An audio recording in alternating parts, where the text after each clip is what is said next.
Thank you for your patience. We had to get the webinar up and running. This is the June 17 meeting of the Montana Board of Housing. Bruce has some announcements. Good morning, everyone. So the bathrooms, I think, are just out and down the hallway. Make sure you sign in on the attendance sheet, and if one of the staff would grab that and make sure it's going around. We are doing a webinar and conference calls, so everything, all the lines are muted, so if they're unmuted. So mute your line, please. Press *2, and if you want to talk, press *2 and it'll unmute your line. Public comments or questions will be accepted by typing it into the webinar, as well as by unmuting your phone and talking to us and getting our attention.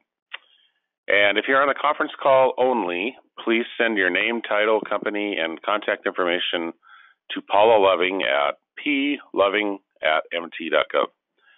Public comments, state your name and spell it, and then your organization. And then a microphone will need to be used for all communications. This includes public comment as well as board discussion, motions, seconds to the motions, and votes. That is our public record, so we have to use that, and that should do it. Okay, thank you, Bruce. We'll do introductions. I'm Pat Melby, Chair of the Board from Helena. Bruce? Bruce Brenzel, Executive Director. Sheila Rice, Board Member from Great Falls. Eric Schindler, Board Member from Helena. Amber Parrish, Board Member, Billings. Greg Gould, Board Counsel from Helena. Johnny McCluskey, Board Member from Billings. Bob Goche, Board Member from Ronan. Thank you. We'd like members of the audience to introduce themselves, please. Tyler Kearns, Housing Solutions. Jim Morton, Human Resource Council in Missoula. James Domino, NeighborWorks, Montana. Steve Simonson, Beartooth, RC&D. Mary Bear, Montana Housing. Charlie Brown, Montana Housing. Scott Hoversland, Wyoming Community Development Authority. Larry Phillips, NeighborWorks, Montana. Dave Briganti, Helena Housing Authority. Chandler Rawling, United Way, Helena. Vicki Bauer, Montana Housing. Julie Hope, Montana Housing. Ann DeBoo, Western Security Bank. Eileen Pecars, Rural Community Assistance Corporation. Ginger Fancook, Montana Housing. Frankie Feinstein, Habitat for Humanity of Missoula. Dave Magistrelli, Habitat for Humanity, Gallatin Valley. Lauren Olson, City of Bozeman. Teresa Gilreath, First Interstate Bank. I'm Don Sturhan, Mountain Plains Equity Group. Shane Walk, Mountain Plains Equity Group. Lisa Smith, Missoula Housing Authority. Andrea Davis, Homeward. Heather McMillan, Homeward. Mary Palkovich, Montana Housing. Ravonda Stordahl, Public Housing Authority of Butte. Dave Ferrier, Rural Community Assistance Corporation. Judy Nielsen, Helena Housing Commissioner. Cheryl Cohen, Montana Housing. Thank you, everyone. Would those folks on the webinar please introduce themselves? John Wagner with QTAC Rock Bond Council to the board. Gene Slater, CSG Advisors, Financial Advisor to the board. Patrick Sung, RBC. Good morning, everyone. Underwriter to the board.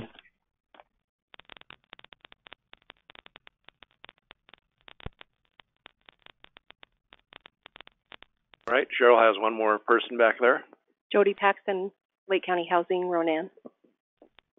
Thank you. Now is the time when we allow public comment from any member of the public for any subject that's not on the agenda but within our jurisdiction. Anybody like to make a comment? Yes.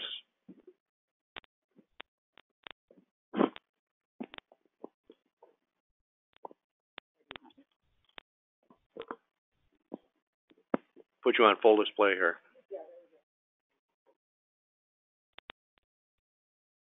Good morning. Eileen Pecars with Rural Community Assistance Corporation and also Courtyard Associates, limited partnership. And I'm here to say thank you because you folks have signed an award of housing credits to Courtyard Associates for Courtyard Apartments in fall of 2017. It's a partnership between RCAC and Community Action Partnership of Northwest Montana, and our syndicators here in the room as well, Mountain Plains Equity Group, and our investor was Glacier Bank. I don't know if anybody here is from there.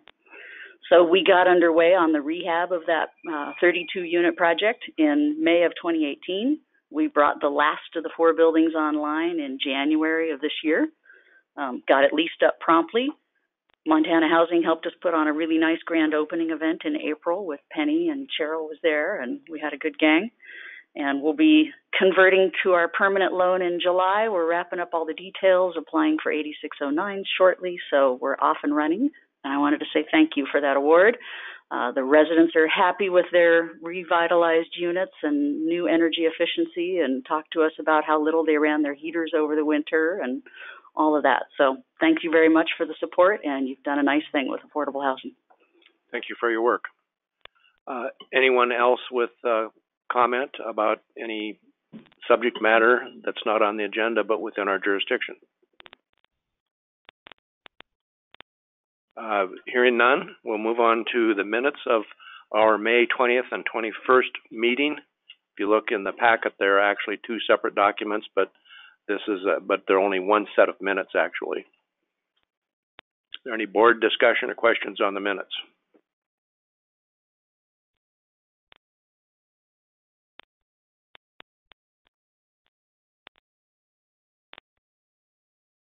Is there any comment or discussion from members of the public regarding the minutes of May 20th, May 21, 2019?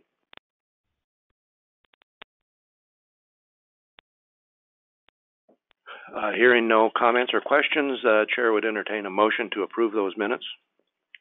So moved. Second. It's been moved and seconded. Is there any further discussion or questions?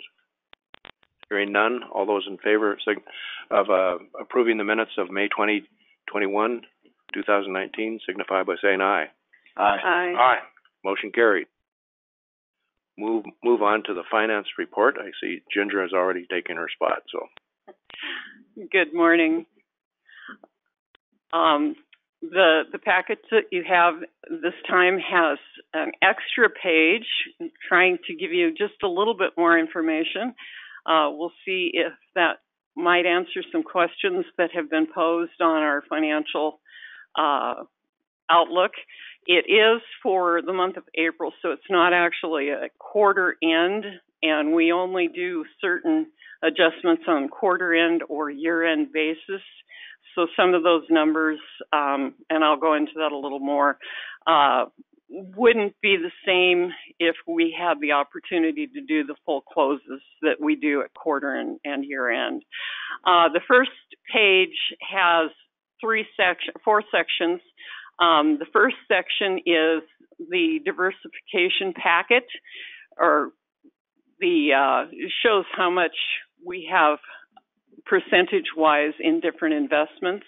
And as you can see, if the money market is the biggest, which is the normal thing, it's even bigger because this was a snapshot right before we did debt service, and a lot of our investments had to be liquidated for that debt service. The next one down is the weighted average yield trend. That, as you can see, was very volatile over the last year, but it appears to be leveling out just a little bit, and we're very hopeful that it'll stay that way.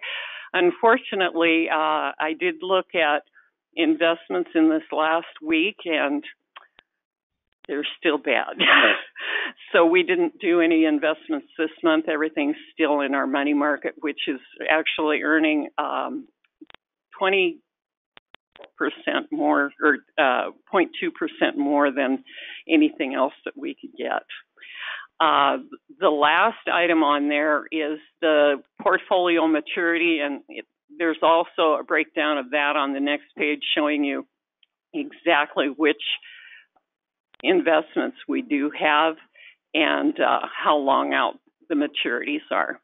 And the new page, the third page that you have there, is some financial data that I'm trying to give you a little more information.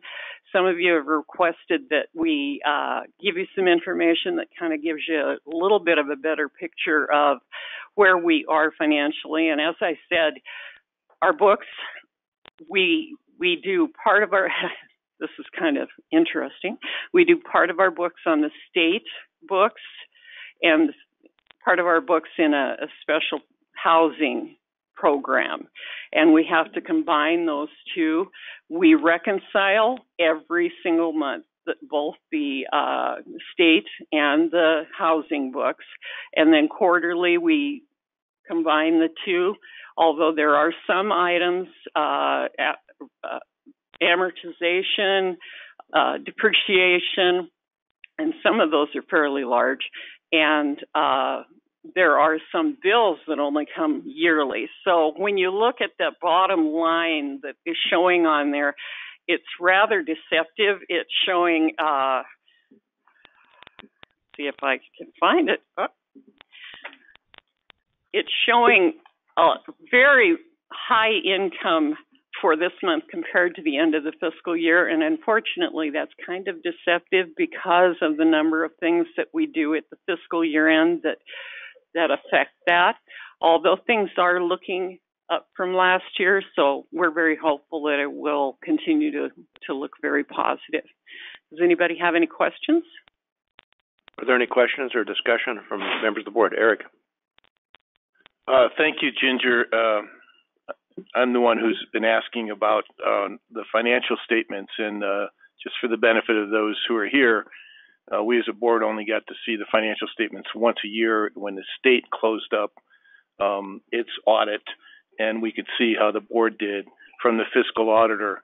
But we have a responsibility to ensure the financial integrity of the board as board members, and so I've been asking to see something that gives me some picture, particularly of our risk in the balance sheet and how we stand on the balance sheet. And I think this really meets the needs that I have as a board member to better understand the risk of the organization. So thank you for putting this together. You're welcome. Thank you, Eric, and thank you, Ginger. Any more comments or questions? Bruce? So, Ginger, how often are you planning on providing this? Normally, I will do it quarterly. Quarterly, okay. Because that's when we actually have the most accurate closing is on that quarterly basis. Yeah. Monthly, we don't always reconcile the accounts to each other. We reconcile individually, but they aren't put together into a cohesive, it wouldn't be as accurate as if I did it just quarterly. And I think quarterly is pretty reasonable, so I think that's a good idea. I just wanted to put this together today because I didn't really give you a full picture last time, and I wanted to see if this would work for you. Are there other questions or any discussion from members of the board? Is there any discussion or questions from members of the public regarding the financial report? Hearing none, we can move on to the home ownership program.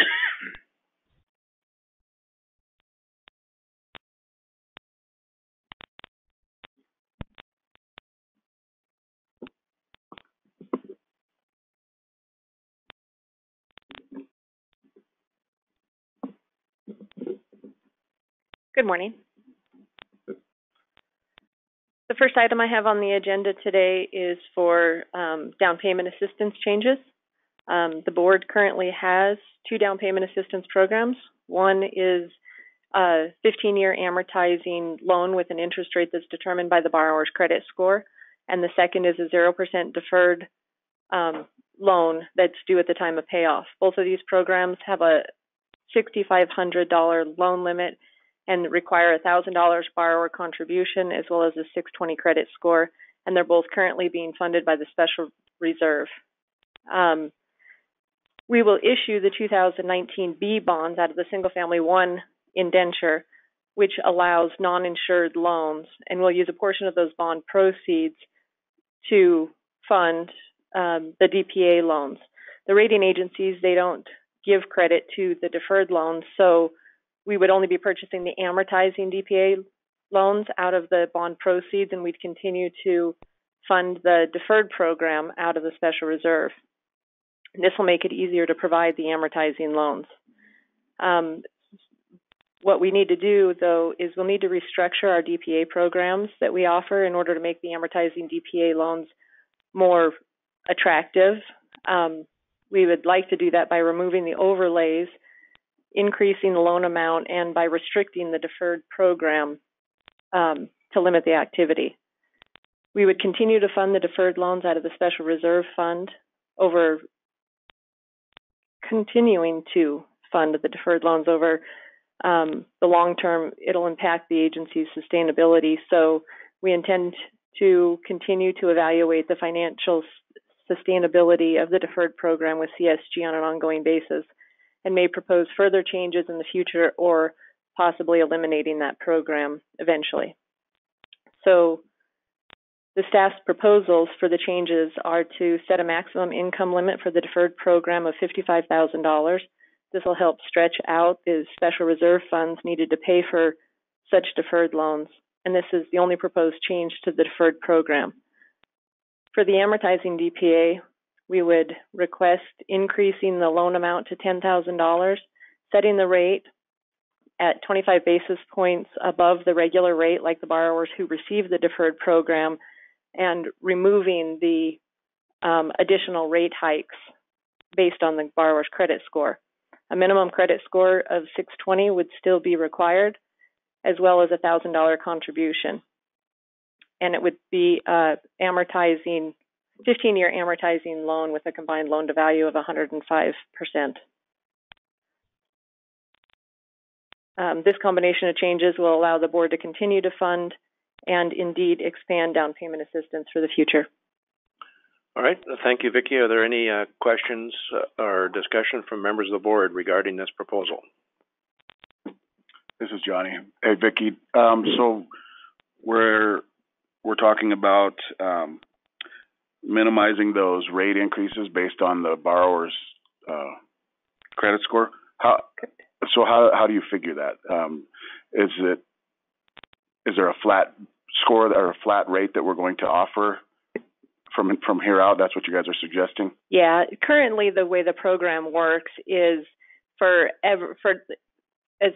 the borrower's credit score is evaluated, the rate increases for a lower credit score. So at a 620 rate, which is the lowest that the program accepts, it's a point above the regular rate. And so what we're proposing is to take away those incremental step-ups for a lower credit score and just have a minimum credit score of 620, and the rate for all borrowers in the program would be 25 basis points over the regular rate. Other questions or discussion from members of the board? Are there questions or discussion from members of the public regarding this proposal? You'll have to come up and use the mic, please. Oh. Or Cheryl will bring you the mic.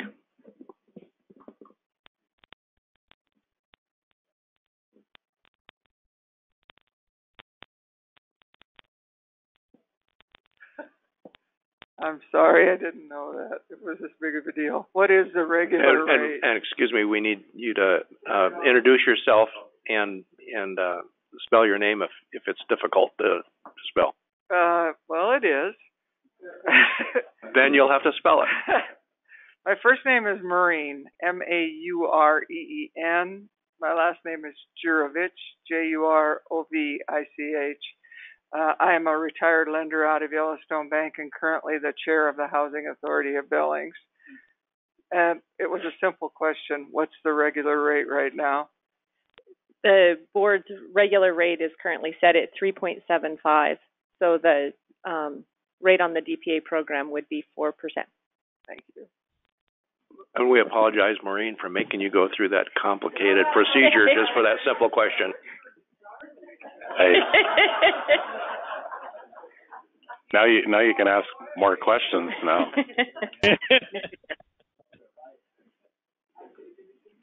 Thank you.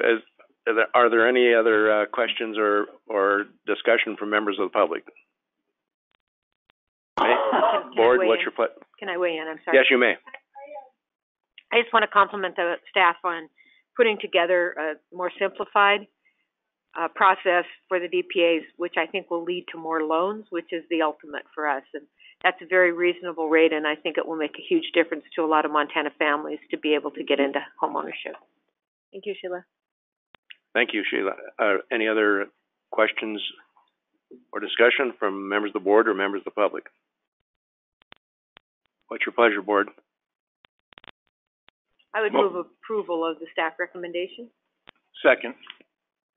Been moved and seconded. Is there any further discussion? Hearing none, all those in favor of the motion signify by saying aye. Aye. Motion carries. I guess I should say all those opposed, same sign. Hearing none, motion carries. All right. The next agenda item I have is for the Habitat set-aside request. Habitat requests an annual allocation of set-aside funds each fiscal year, and at the end of the fiscal year, the unused portion of the allocation expires. In June of 2018, the board approved $2.3 million set aside for Habitat. As of June 13th, 2019, with the loans that we have in process, Habitat has used $1.2 million, leaving a balance of $1.1 million that will expire on June 30th. Habitat is requesting a set aside for the fiscal year 2020 of $3,377,290 with an expiration date of June 30th, 2020, as per the attached memo from Dave Magistrelli. Staff has determined that there are adequate funds available and requests the board approve this allocation. And David is available for any questions the board might have. Thank you, Dave. Do you have some comments you'd like to make regarding this program? Yes, I would. First of all, I'd like to thank you for your continued support to the Habitat affiliates across the state. With the changes in the loan originator requirements, the relationship that we have with MBOH becomes really critical for us to continue to provide affordable housing for our targeted population.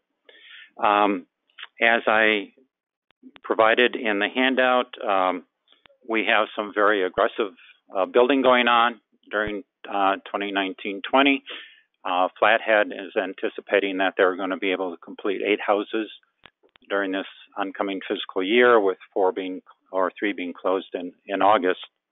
Our affiliate there in Gallatin Valley, we are working on our home grant, and we're slated to have 4 houses done by May of 2020. We have some changes taking place that I'd like to share with the board. We have 3 new executive directors coming in. Revelle County is searching for a new ED, as is Missoula, and Great Falls just hired a new executive director. So those are some changes there in the leadership. One critical important thing that's happening within our discussion across the state with affiliates is that we're looking at placing more properties into either a restricted ground lease or placing it with Trust Montana. Our affiliate is in deep conversations with Trust Montana to put 15 lots into their bank so that we can perpetually have affordable housing available, especially in the Bozeman area with the prices going up there. It becomes really critical for us to preserve affordable housing stock. Also, I'd like to share with you that our Habitat affiliate is doing a joint venture with Big Sky School. The first time an affiliate is working with another nonprofit organization, and we are building 2 triplexes for the school in Big Sky, Montana. Be glad to take any questions you might have. Thank you. Are there any questions from the board of David or Vicki? What's the discrepancy between the amount that was granted and what has been used? What was the issue there? Well, for one, I'll address specifically our particular situation. While we had the home grant that was awarded in December 2017, we ran into a bunch of hurdles and obstacles that delayed the building process. And we had anticipated that our 4 requests would have been completed during this current fiscal year. That just did not work out. And that happens when we rely on volunteers, contractors that we do hire for the subcontract work. It just becomes difficult to hit a particular timetable. While we're requesting $3.3 million for this coming year, as much as I'm an optimist, I'm not sure we're going to hit it. Those are some of the challenges that we face. Thank you. Are there other questions from the board or discussion? And I was just going to say, and we see that regularly, and we have over the last few years.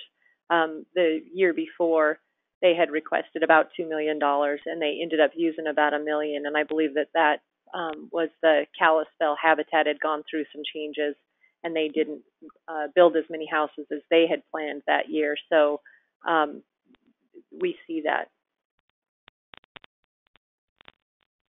Thank you, Vicki. Are there other questions or discussion? Sheila? Vicki, my question would be: Is this a constrained resource? So if we lowered habitats, would that mean that we had money to do other things that we wouldn't have if we have money out there that habitat may not use? I'm just trying to right size this, but if it's not a constrained resource, then it's less important. And it's not. We're using recycled pre-almond funds. And with moving to funding the set-asides out of the regular bond issue, which we've done over this past year, it frees up those.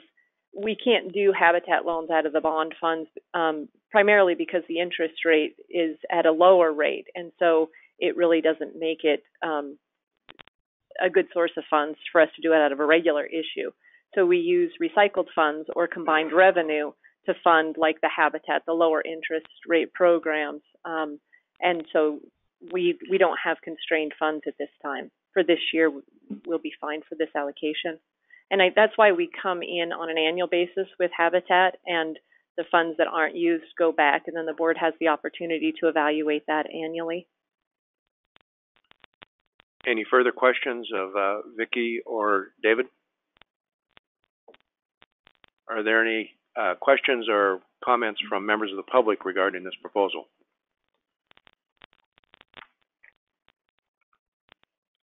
Do we have a motion? So moved. Second. It's been moved and seconded. Is there any further discussion from the board regarding this motion? Hearing none, all those in favor of the motion signify by saying aye. Aye. Aye. Opposed, same sign. Motion carries. Thank you, David. Thank you. Thank you, David. Vicki, your program update, please. The homeownership program dashboard is found at the end of your board packet. As you can see in the reservation activity, the 2019A series of bonds has been fully reserved, and so now we have begun taking reservations in the 2019B series, and we intend to issue those bonds for $30 million. You can see the rest of the activity for the reservations that we received through the month of May, as well as the April changes in our portfolio. You see that the number of loans that we purchased in the month of April versus the number of loans that paid off. We paid off more than we purchased. Part of that has to do with the coming into this year, the cost of funds that we got in the 2019A issue were a little bit higher. Rates dropped down right after the beginning of the year. And so we had a higher rate on our loans going into this year. So we had fewer reservations, which equated to fewer purchases. And with lower rates, you get more payoffs. So the delinquency and foreclosure rates are listed there. You can see that Mary and her team, as well as Stockman and Valley Bank of Ronan, our other servicers, have done a very good job managing their servicing portfolios. And then I've included a breakdown of purchases by lender, and as well as a split out of the portfolio by insurer. And so if you have any questions, I'm available for those. Eric, can you have any questions from the board? Eric. Vicki, looking at the top under the current rates, I heard you say 3.75. This shows 4.0. And also that rate is higher than the market rate. Is that correct? I'm sorry, I did not realize that rate hadn't been changed on this sheet yet. I think I grabbed the numbers before we actually lowered the rate. We lowered the rate. I can't remember the date that we actually lowered the rate, but I think I grabbed this sheet right before we did. But it is now 3.75 for the regular rate. And yes, that's what the rate was set at for that 2019A issue. And going into this new bond issue, the bond rates look favorable. So we were able to lower the rate to offer better funding. Thank you. Are there further questions or discussion from members of the board regarding the homeownership program update? Are there questions or discussion from members of the public regarding the homeownership program update? Thank you, Vicki. Thank you. Mary.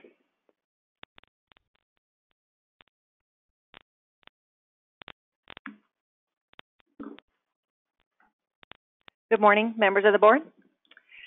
Our servicing portfolio figures effective May 31st, 2019. We are servicing approximately 5,140 loans, and we have about $458 million in the principal balance. Our escrow balance is about $3.6 million, and in our last draft, we do have approximately $560,000. And our delinquent loans, all of the loans that are 60-plus days past due, are 131 loans. And then we have actual 3 foreclosures in May, but total for calendar year effective January 1st, we've only had 7 foreclosures, and that's almost half of what we've had last year. So we are seeing a good decrease in foreclosures and delinquencies.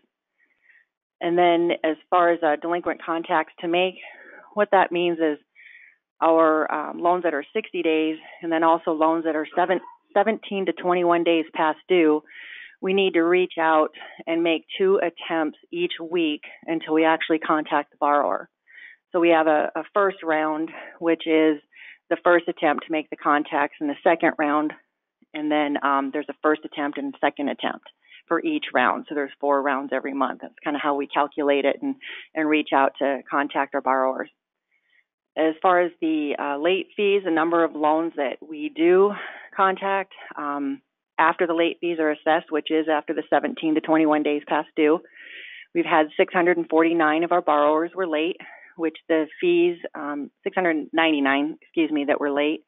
And then it was about $19,780 in late fees in May. We've had 40 loans pay off and 41 new loans. So it looks like we gained 1 loan last month. And that's all I have. Oh, sorry, financial packets. We are averaging about 8 packets a month. When a borrower is going through a temporary or a permanent hardship, they fill out a financial packet and we take a look at it and see what our loss mitigation options are, and we have a waterfall of options for them.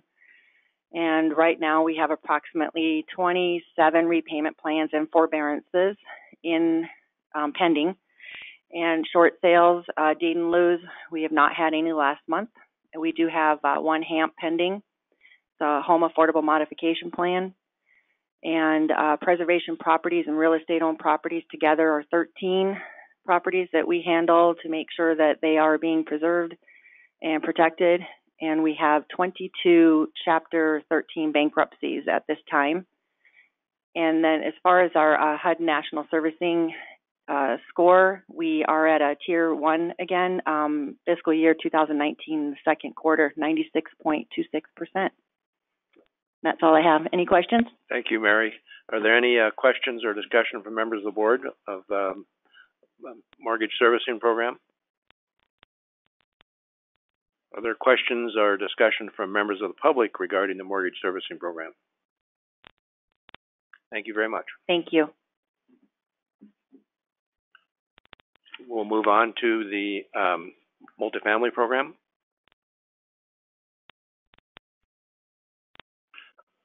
So I'll let Mary get settled, but I'm going to present this part of her section mainly because I was the one that kind of put this all together. So I guess I'll either take the credit or the blame for that. So we need to do administrative rules for House Bill 16, and House Bill 16 is the $15 million of coal trust money that we were given to loan to multifamily rental projects. And that passed through this session. And attached are the draft rules. They're not long, and and they're fairly high level. A lot of the say underwriting standards and things will be handled more in a procedural level, so they really don't need to be in here. The bill does become effective on July 1st, 2019. My original memo had 2020, and that was just a typo. But Paula helped me get this fixed for the final board packet, which means we really don't have rulemaking authority until July, and that's the reason why we won't file these for the administrative rule process until then. So I would like to walk through the rule, and there's just a couple of things that I want to point out, and I'll make the reference and we can pull it up on the screen when we get to it.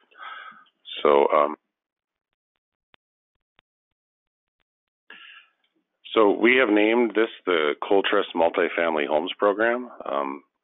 There's really no magic to that. If anyone has a better, more clever idea, I'd be willing to listen. So the first bullet I wanted to bring to your attention was under the definitions, number 5. Multifamily rental housing project.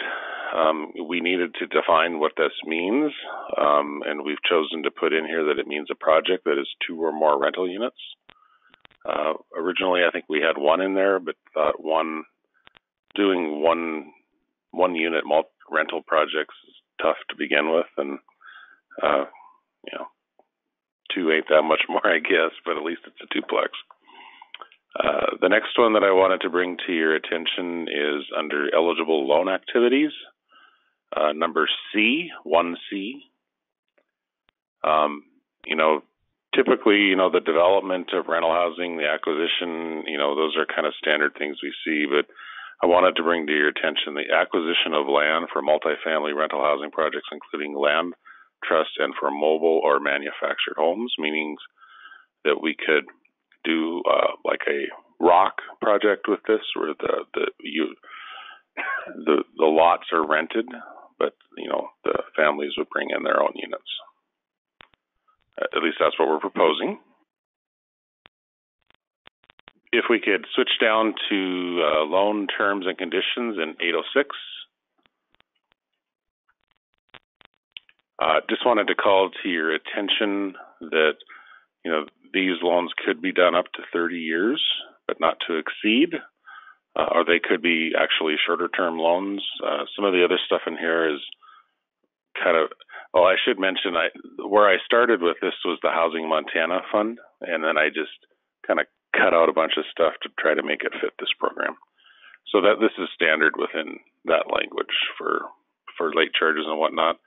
And then just as a reminder, it does need to be in first lien position, and it must not exceed 95% of total development cost.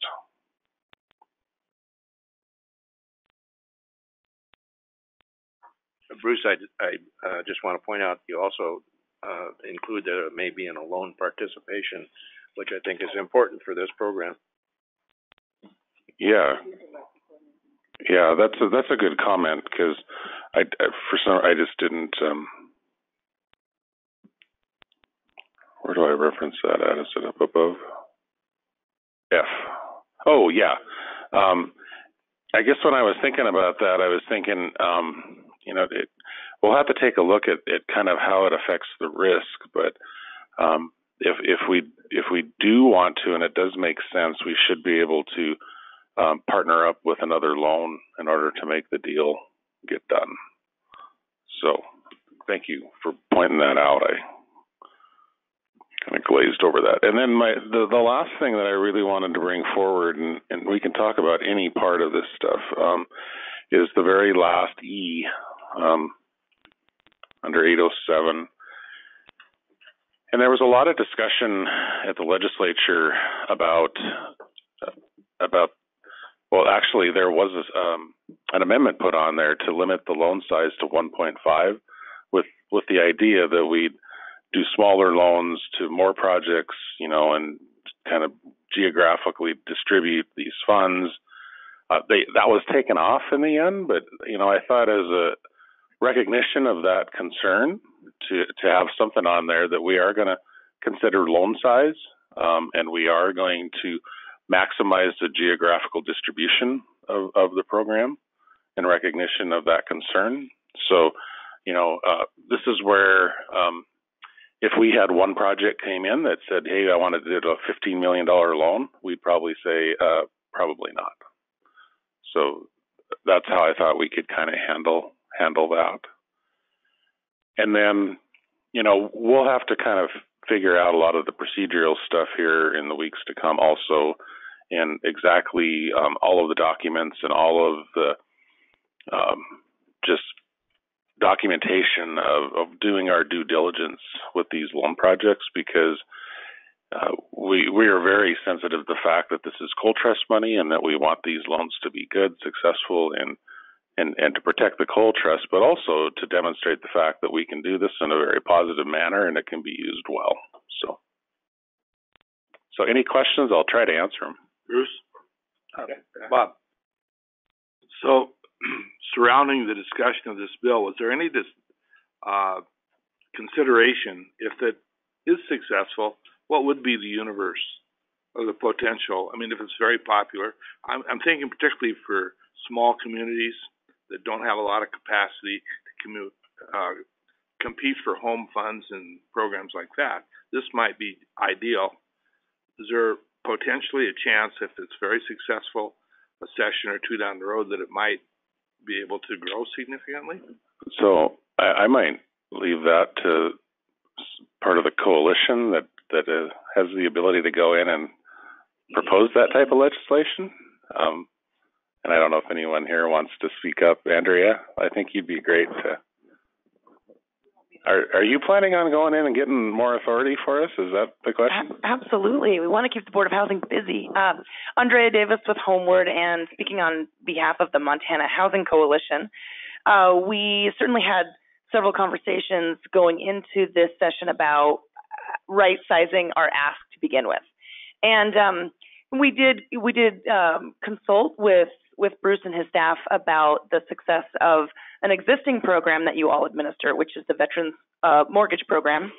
And amongst the coalition members, we chose to go in for a reasonable size at $15 million because we want to be able to demonstrate to the legislature that we can effectively deploy these funds and get some good projects done in the state. And so I would say, yes, this is a proof of concept. And just as Bruce presented this morning, we want to make sure that this money is utilized for a variety of different projects. It does have the opportunity to benefit small rural communities. I think, Bob, your point is well taken, in particular for projects that may not have the capacity to utilize sometimes more complicated funding, like some of the federal funds that the state receives, like home partnership funds. These dollars really do maybe potentially fit well with some preservation projects and things like that we've looked at. So while we wanted as much flexibility as possible to reach as many different kinds of projects, we really do want to see this money deployed, utilized, and then the coalition has talked about the opportunity to maybe go back and request some additional funding, just as has happened for the Veterans Mortgage Program. And Bruce, I know you have the detail on that in terms of where the original principal was borrowed from the coal trust and put to that program, but I believe it's grown over time. Yeah, I think with the Veterans Program, we've had 3 additions to it. I think it started out at something like 15 million, and then it's grown to 50 now. So, Mr. Chairman, one other question. Yes, Bob. So, Bruce, I agree with you that the legislation anticipates some restrictions on size, and your comment, if I not to try to repeat it exactly, but you probably wouldn't approve an application for all of it. But do you think it'd be helpful to the communities to have some guideline? I mean, maybe just bite the bullet and have a maximum amount, 3 million or 5 million or something like that. We could take some comment on that. I think, the testimony before because it was the joint committee between the two that took that amount, that $1.5 million out. And the discussion that went around that is you can put a number on that, but as soon as you do, there's going to be one project that's really worth doing that's $2 over it or whatever, So they just decided to kind of take it out, and that was the discussion around that, So it certainly could be something we propose, and then we could get some feedback on it. Idea of the thinking. So once it's out there for a while, like later this year, and we see what kind of activity there is, and then it'll just naturally kind of lend itself to some decision making. Yeah, that's my thought. I think we kind of need to see what kind of projects we're going to get in here and what we can get set up, and then you guys always have the authority to kind of, even if it's not in rules, to kind of say, hey, we're really just not looking at anything over 5 million, because once you get over 5, that's only 3 projects, if you were to do them all at 5. Our thought is, and we're hoping to do at least 5 projects, just to show that we can use the money and affect at least a fair number of communities. Or maybe we can look at doing. Mary's talked about doing the small bond loan program where tax exempt. Yeah, the tax exempt loan program where we do the 4% credits and do it maybe on a short-term note, and then they convert into some more permanent financing after a couple of years, and we can actually affect more projects that way. So I think we're going to have to see how it kind of pans out. Congratulations to the coalition for the good work, because I see this really as a breakthrough, and we're here looking at applications across the country. We know that there are lots that aren't coming in because they don't quite fit the tax credit profile, low-income housing tax credit. So this is exciting. So thank you very much. Yes, Amber. I think with the newness of this, though, I would maybe discourage immediately putting a limit on it, because I think you're going to find that you're perhaps immediately eliminating some communities because of the cost of providing this type of housing in those communities. When you're looking at land cost or even development cost altogether. So I think maybe seeing how it shakes out before we put too many limits on it. I think we saw that in the last round of applications, that we had a lot of those projects that say the per unit cost was so high and it was a worthy project, but man, that's hard to swallow when you're talking about affordable housing. So I don't want to see us put too many limits on it and then not utilize the program because of that. And then having the legislature go, well, you didn't really need the money. So I think if we maybe keep it a little loose, for lack of a better term, at this point, and then see where it takes us. Maybe flexible would be a better. That's the word I was looking for. Thank you.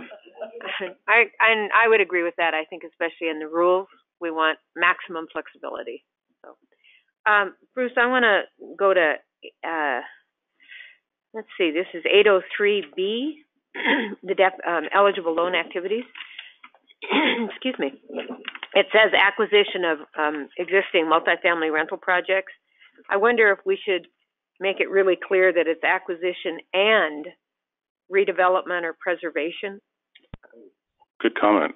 So maybe we just so it's acquisition for the purpose of preservation or right. I just wasn't. I want the rehab in there too, so you can acquire it using these funds, or you can acquire it and rehab it using these funds. So acquisition and rehab of existing multifamily. Right. Are you? I'm sorry. Go ahead, Mary. Are you suggesting acquisition and or rehab? The or? So Very, I think we very need good. the or in there also. And or acquisition and acquisition and or rehab, I think would be. Okay, that's actually a good comment. You'll make sure it's wordsmith, yeah. Yeah, we'll make sure that comes out, but I wanted to make sure that we have and or though, because that's important. Because yes, yeah. Then on 806 C, the interest rate. So we have sounds like a maximum interest rate, which is 0.5% below the Montana Housing Fund. Right. But you could go lower than that depending on the needs of the project? No, the Housing Montana Fund interest rate is based on who you're targeting. So if you're targeting 60% AMI families, say 100%, the loan rate in there right now is 4%. Mary, I'm looking at you. So the interest rate on a project that was doing that would be 3.5%, and then we would add back half of the servicing fee, so it would be 3.625 or something percent on the loan. That's what the rate would be. And if you're serving 20% AMIs, I don't even know if that's one that's in there, but yeah, it's the deeper targeting. Then I think you can get it down to 2%. And it's a weighted average. So if you're serving some here and some at different levels, then we'll figure out a weighted average based on the units you're serving. So obviously we're all interested in making sure this gets deployed. And all of these projects do have to pay real estate taxes. Yes. So I see that that's in the legislation. Yes. So I see the developer looking at, okay, if I can get a low enough interest rate, then I can pay these real estate taxes and still keep my rents at where they need to be to make them affordable to the families that we serve. How do we set the rate? So I'm looking for a lower interest rate, obviously. So my question is, how do we set the rate for the Housing Montana Fund? Is that done internally? Well, it's done through administrative rule process. I would really caution about playing game, not just one of the questions that we got asked during these hearings was, what could we put the rate to? And it came up with the Housing Montana Fund. And basically what we told them was, you could put it there. We haven't changed the rate in the Housing Montana Fund since it was instituted back in 2001. So, those rates have been pretty much set, so that's where that's at. Does the legislation say 0.5% less, or that's our rule? No, that's in the legislation. That's the legislation. Okay, I'm good then. Yep. Thank you. Are there other questions or discussion from members of the board? Just piggybacking on Sheila's question, would it be helpful for us to put an incentive to seek interest subsidies from other resources? Is there any prohibition if the rate is 4 and we sought a local interest subsidy through non-federal funds or county tax funds or something like that to help a community make it more affordable? Is there a prohibition in that kind of approach? Oh, I don't think so. I think that could be part of the financing stack, that there could be an interest buy down if that was something they had access to. We've never seen that, I guess, but that would be great. See, I'm thinking if you have a RD program that's just right at that point, and you have an owner that's getting close to retirement, they might make some concessions that would affect interest rate price wise that could use everything else, but you pay the fund for, but they would get a subsidy back and a forgiveness or something. No prohibition to that, absolutely not. Well, we could make that part of the criteria, though, is that the use of other funds beyond the Housing Trust Fund would just make it more attractive. And I think we kind of referred to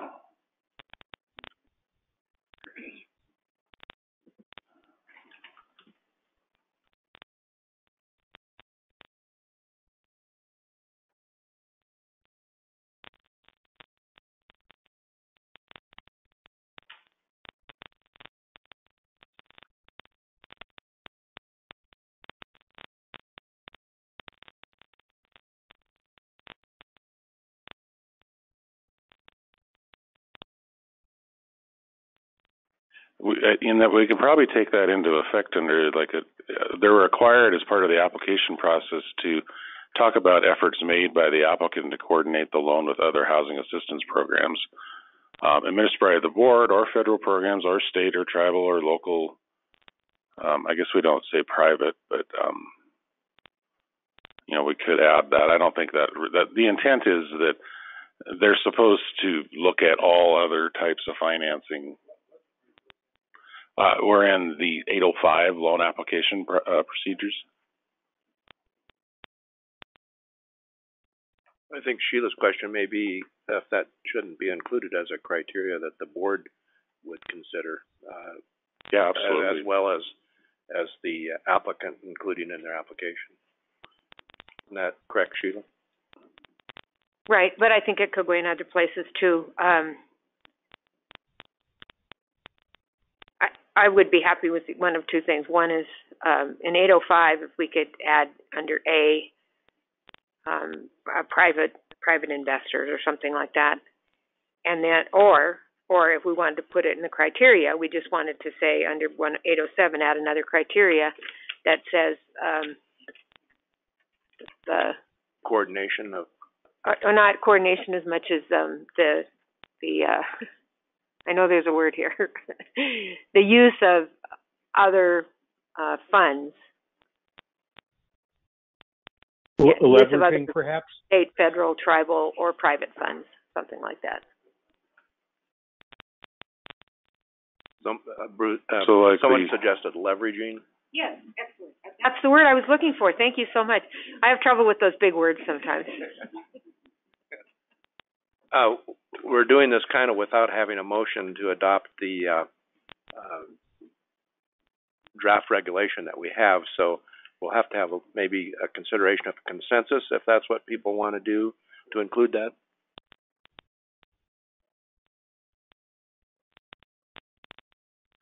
We'll have a whole other process to go through the ARM process too. So I think we can, approve this in draft form with the conceptual, changes through the discussion. I'm thinking of coming from the board what it would be, and we've discussed several changes and haven't really gone through a process of approving those. So I'm thinking that we need consensus of the board that once we do have a motion that those changes we've talked about will be included. Is that okay with everyone? No. I just as long as we've embarked on this process, let's have consensus when we talk about for instance, what we just talked about. Thank you. So, Bruce, will the final decision making be made by the staff? So, if we get 5 applications, and no, by the board. Oh, is there? We will review them, and we will probably review them in conjunction with Board of Investments to at least some extent, and then we will bring them to the board for your consideration. Is that due to the fact they'll be competitive? I mean, so it's not just a standalone program. I'd love to figure out a way just to give the staff the authority to do it.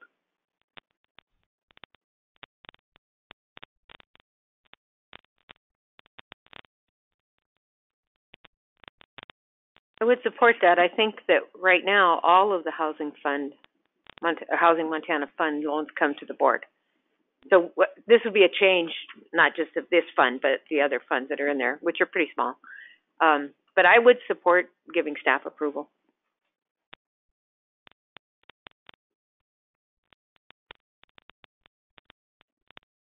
So, we have to go through this process, and so maybe let's think about that. Yeah. I don't think we need to do that. Yeah, for timing purposes and stuff, that might not be such a bad idea, but I'm thinking I don't think it needs to be part of the rule. So we'll deal with this now, and then let's think about that, okay? The issue could be if there's more applications than there is money. All right, we'll think about that one. Are there further questions or discussion from members of the board regarding the draft regulations? So, I was going to walk down with the changes I've heard so far, or would you want to make a motion and then I'll do it? Let's go ahead and have, are there any questions or comments from members of the public regarding the draft administrative rules? Yes, Jim.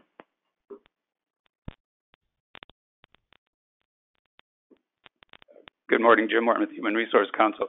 Just want to compliment everybody in the discussion, keeping it flexible, resident-owned communities. When the and/or purchase and rehab, so as I was sitting there, I'm wondering if a tribal housing authority wanted to borrow for rehab, does the statutory requirement for property tax, prevent that? So, I can. Bob, can you answer that? Yeah. Well, if it's a tribal housing authority that's primarily funded by NAHAZA, the statute waives their requirement to pay property tax, but requires a pilot agreement, which I think would serve as an alternative. I was just wondering about the tax credit programs that we've had on tribal lands over the years, and perhaps the rehab of those and use of this money, which I would support. I'm just wondering if. Well, it begins with if the property is actually built on trust land or fee land. But this does sort of preclude any sort of program on trust land from the project if there's a requirement to pay property tax. If it's on fee, the statute gives flexibility, and I think the wording in the act would take care of this. But on trust land, I think it would be not eligible.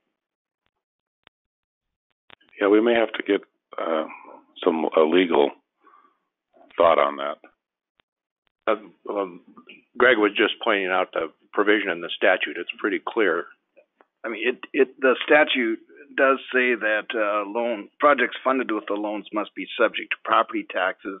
I'm recalling some of the discussion we had at the QAP session about the bill, and my recollection was the concern was, in communities that are charging property taxes, normally that these projects would not be exempt. But we can certainly discuss them maybe with Commerce Legal, who worked on this rule. The idea of if it's a place where there are no property taxes on that anyway, is that going to be a problem? I don't know, but we can look at that. Thank you. Are there other questions from the public? I see a hand up back here. Eileen P. Cars, RCAC. I was thinking the same kind of thing Greg just mentioned. Any property tax that there is charged there, this should be subject to. And if the tribe is on reservation trust land is not choosing to charge property tax, then that's their choice. If the tribe chooses to charge property tax, then this would be subject to it. That could be the way I'd look at it. Most tribes are prohibited from charging property taxes on trust land, so they don't really have that choice. Can't do it through their constitution or ordinance? Right. That's okay. under the Indian Reorganization Act. Okay. I'd be a little hesitant to play with that language very much if we want the legislature to continue to fund this. But are there other questions or comments from members of the public?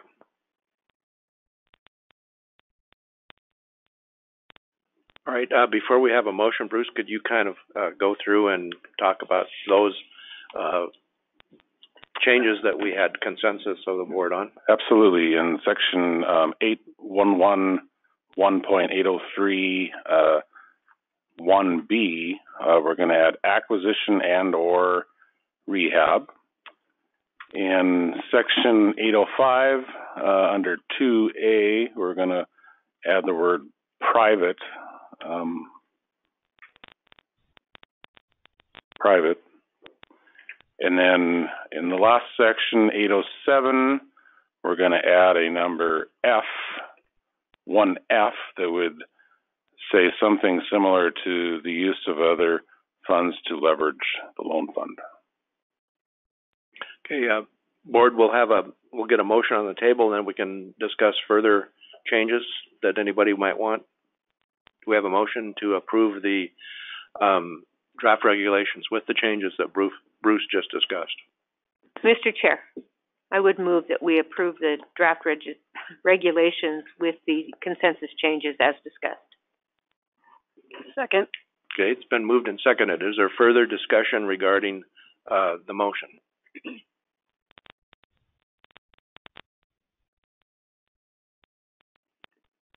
Is there any discussion from members of the public regarding the motion? Hearing none, all those in favor of the motion, as stated by Sheila, signify by saying aye. Aye. Aye. Opposed, same sign. Motion carries. Thank you. Mary, program update. So I actually just have one update. Chapel Court came with a change to the number of units that they were putting on the project. They're adding a couple of additional units that would not be tax credit. So Chapel Court has, the application came in with 54 units, and they're adding, because of the way the architect, when the architect looked at it, they could add 2 more. I'm going to let Shane or Don explain.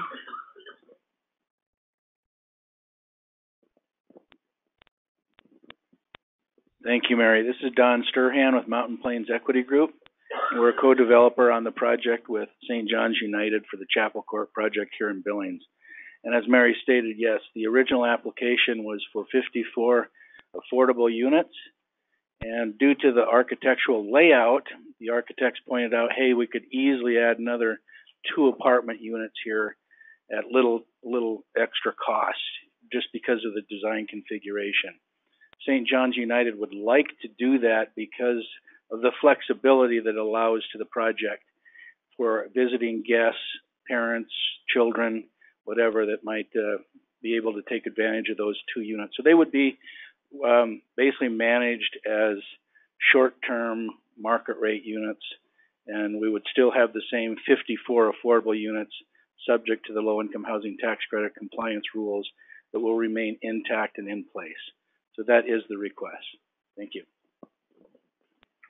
Thank you. Are there any questions of Mary or Don regarding the request? And Mary, is this something that needs board action? No, staff approved it. I'm just letting you guys know. Thank you. Is there any questions or discussion from members of the board regarding the program update?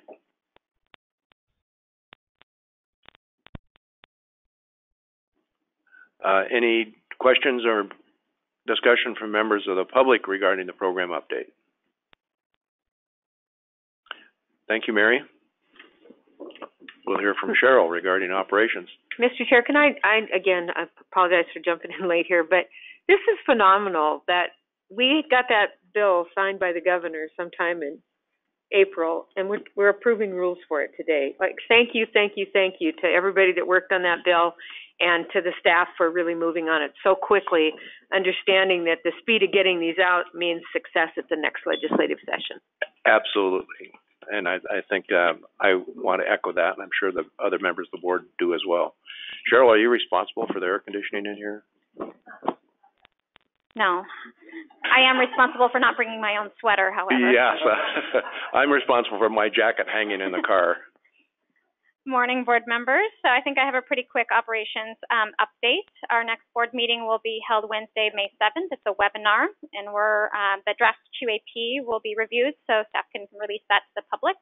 And I just wanted to thank our board member, Bob Gochi, for attending our QAP discussion in Fairmont at the end of last month. I thought that was really great. Out-of-state board training, we have the NCSHA annual conference in October. Right now we have Pat, Eric, and Amber confirmed as attending. If that is incorrect, I'm getting a no from Eric. That's correct. I let Bob know I have a conflict and I'm unable to attend. Okay. Any other corrections on that? Okay.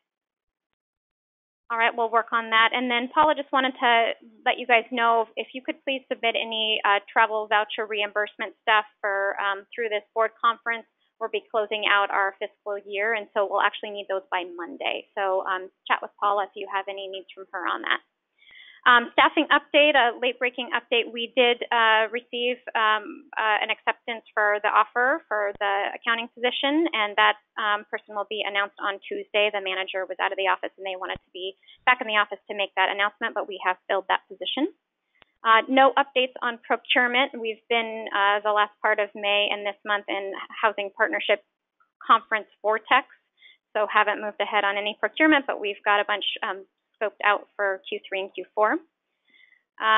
Seller servicer update, GSE seller servicer update. I didn't add anything here, but on the day that these went out to you guys on the 13th, last Thursday, we did have a really great pricing call with Freddie Mac.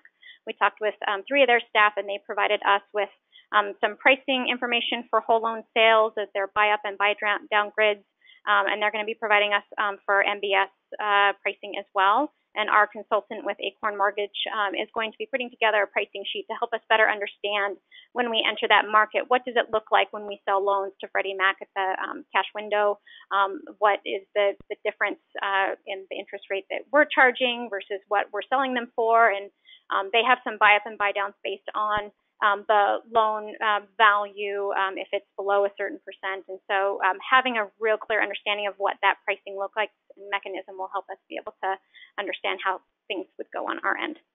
And then Erica Cooney, who is our quality control specialist, and myself, we both attended the Fannie Mae boot camp for risk assessment earlier this month in Seattle, and I think that that was a really helpful session. Multiple other staff from Montana Board of Housing have already attended that. We went to the quality control session and got a lot of really good takeaways that kind of reinforced that we think we're on the right track, but ways we can augment our QC reports to senior leadership to really demonstrate tracking our target defect rates to our actual defect rates and being able to trend that over time. So I think those were my updates. If there's any questions. Oh, and finally, we're going to have our strategic planning session in September. And starting in July, you will be receiving some periodic little tickler emails from me asking some questions and trying to get your feedback so we can be well prepared and have a good conversation in September. Thank you, Cheryl. Are there discussions or questions from members of the board? Sheila. Cheryl, when we were talking to Freddie on the pricing, did they mention anything about homebuyer education or smaller loans being priced better? This is where I'm going with this. And the National Neighbor Works Group had a meeting with a major lender who sells to Freddie and Fannie, and they said, and this was counterintuitive to me, that smaller loans are actually more attractive in the marketplace because they're less likely to be refinanced. So that's it's a longer loan. And then the second thing was that homebuyer education is proven, multiple studies have proven its effectiveness in foreclosure delay, for actually foreclosure, for people don't go into foreclosure, I should say. So I just wondered if they talked about that in the conversations you had with Freddie. Don't recall homebuyer education coming up in that conversation, but they did send us the up buy down grids, and it's based on loan value, and they're in various increments. So, 125 to 150, 150 to 175, 175 to 2. And we just got them on Thursday, so I haven't really analyzed them yet. But I think there was more attractiveness in the way that they're financed for the lower balance loans. We just encourage us to bring up homebuyer education and see if there's something that they are willing to concede on that as well. All right. Thanks, Sheila. Are there other questions or discussion from members of the board? There are questions or discussion from members of the public regarding the operations program. Hearing none. Thank you, Cheryl. Bruce. I really don't have anything else. So just those of you that are staying, enjoy the conference. I think there's a ton of stuff to go to and to learn. And our next meeting is when? Yeah, and I think we're doing it by webinar. We're going to approve the allocation plan, I believe, to go out for public comment. Or you guys won't approve it, but we'll review it and we'll take any comments you might have. So that's it. Thank you. Any other business any member of the board would like to bring up before we adjourn? Mr. Chair, I just want to encourage us to always have meetings the first day of the housing conference because it really boosts our attendance. Good to see all of you here. Thank you. If there's no further business, Chair would entertain a motion to adjourn. Moved and seconded. All those in favor signify by saying aye. Aye. Meeting is adjourned. Thank you, everyone. Thank you.